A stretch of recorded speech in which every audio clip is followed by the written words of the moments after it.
आए। आज हमारे सामने तीन बातें, महर्षि दयानंद सरस्वती के 200वें जन्म दिवस का एक उपलक्ष्य जो पूरे विश्व के अंदर बहुत ही उत्साह और ऊर्जा के साथ मनाया जा रहा है। भले ही वो परंपरागत तरीके से ही मनाया जा रहा है, किंतु जिन लोगों को जागना है, जिन लोगों को थोड़ा अपने आप को एनर्जेटिक करना है, उनके लिए ये एक बहुत ऐतिहासिक अवसर है कि वे अपने अंदर झांक करके ये तय करें कि ऋषि दयानंद का ये जन्मदिन हमारी ज़िंदगी में दोबारा ये शताब्दी आने वाली नहीं, दूसरी शताब्दी हम मना रहे हैं। मैं भी परसों हमारे देश के ऊपर जिन लोगों ने बहुत लंबे 150-200 साल तक राज्य किया उस देश में था, इंग्लैंड के अंदर यही 200वां जन्म उत्सव का प्रोग्राम बहुत भव्य तरीके से वहाँ पर मनाया गया था और मैं उसमें भाग लेने के लिए इसीलिए मैं गया कि हम देखें कि जिस देश ने इतने लंबे समय तक यहाँ पर शासन किया, आखिर उनमें कौन से वो गुण थे जिसके कारण से वो भारत जैसे इतने विशाल देश के ऊपर, और केवल भारत नहीं, यूरोप के बहुत सारे देश, अमेरिका तक जिसके अधीन शासन में रहे, और वो बहुत छोटा सा देश है। आज वर्तमान में उसकी 7 करोड़ की आबादी है,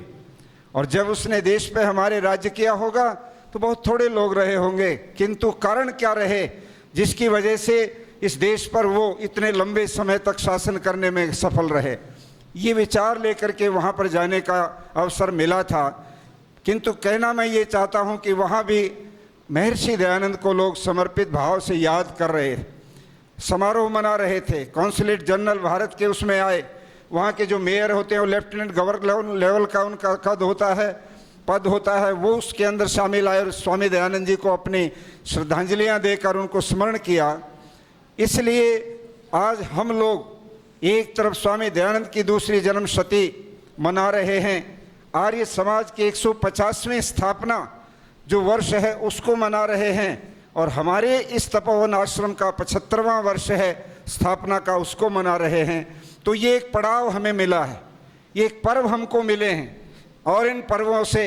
हम इस संस्था को, आर्य समाज को और ऋषि दयानंद की जितनी दृष्टि है, जितने उनके सिद्धांत हैं, जो उन्होंने अपने जीवन का, कार्य का केंद्रित अपना लक्ष्य बनाया कि किन किन मुद्दों पर मुझे काम करना है, हम उन तीनों ही बातों को लेकर के समीक्षा करें। हम उसके ऊपर गहरी दृष्टि से चिंतन करें कि आखिर हम कहाँ तक पहुँचे हैं। जो लक्ष्य ऋषि दयानंद ने तय किया था, क्या हम उस तक पहुँच पाए? प्रारंभ में आदरणीय कुलश्रेष्ठ जी ने एक अलग हटकर एक विचार हमारे सामने राष्ट्रीय परिप्रेक्ष्य में रखा, और मैं ये समझता हूँ कि आज पूरे विश्व पर जब हम दृष्टि डालते हैं तो किरणवंतो विश्वमार्यम का एक सूक्त हम वेद के मंत्र का भाव बोल करके ये मान लेते हैं और उसका नारा भी लगा देते हैं कि पूरे विश्व को आर्य बनाना हमारा लक्ष्य है। किंतु पूरे विश्व को पहले समझना बहुत आवश्यक है।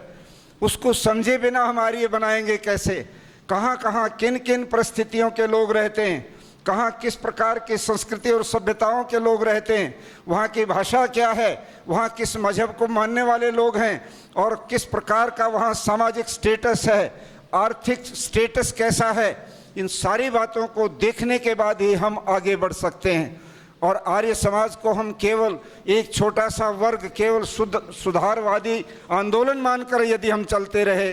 तो जो युगांतरकारी योजना स्वामी दयानंद जी ने दुनिया के सामने रखी थी, हम उससे हट जाएंगे, हम उससे दूर चले जाएंगे।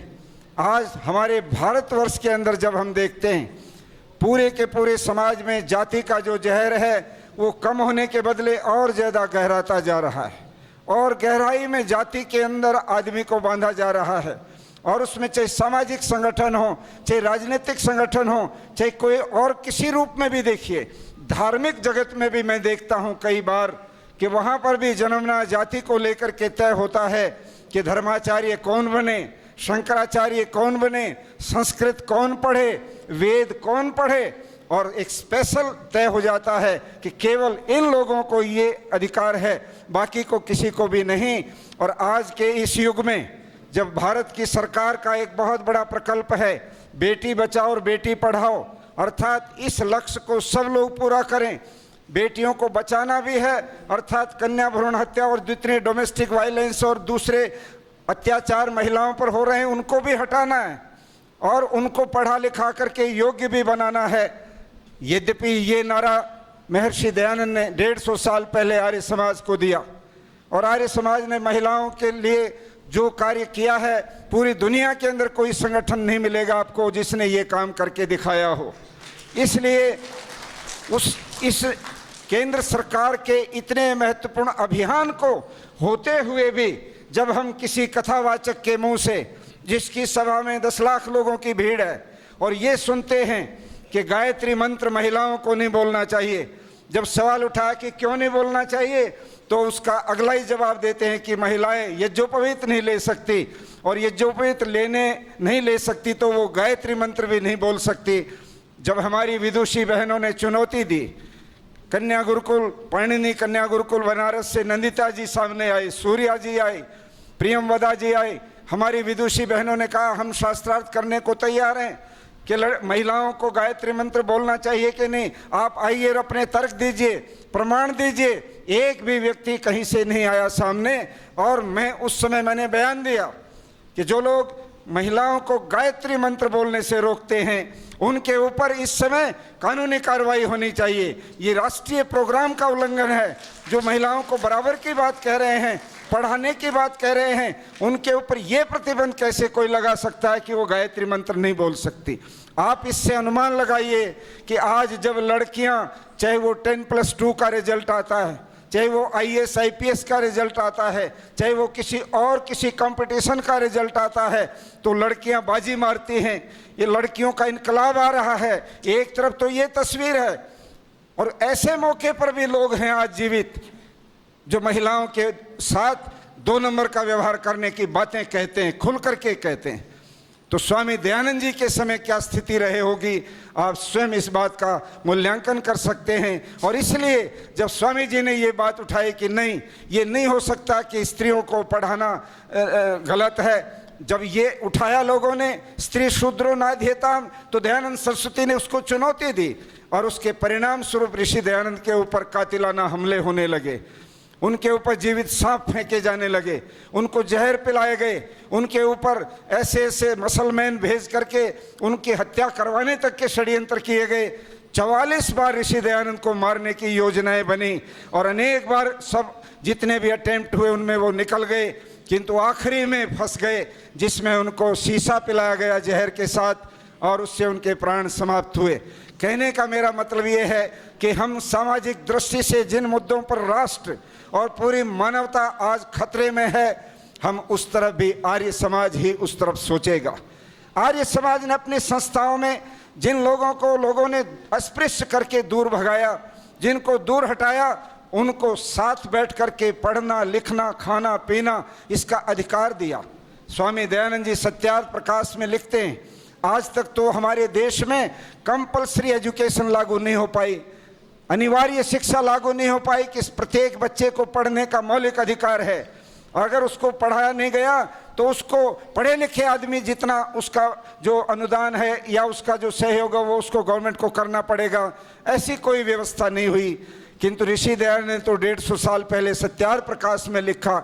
ये जाति नियम और राज नियम होना चाहिए कि प्रत्येक बालक विद्यालय में जाए, चाहे राजकुमार हो या राजकुमारी, चाहे दरिद्र की संतान हो, सबको तुल्य वस्त्र, खान पान, आसन मिलने चाहिए। ये गुरुकुलीय शिक्षा प्रणाली जिसको हम आर्ष शिक्षा कहते हैं, आवासीय शिक्षा कहते हैं, स्वामी दयानंद जी ने सत्यार्थ प्रकाश में इसकी व्यवस्था करके दुनिया के सामने एक बहुत बड़ा मुद्दा रखा था, जिसको लेकर के यदि देश की आज़ादी के बाद लोग चले होते तो आज तस्वीर कुछ और ही बन गई होती। पिछले दिनों 2016 में एक आंदोलन हुआ जो आरक्षण का आंदोलन था। मैं दक्षिण अफ्रीका से भारत आया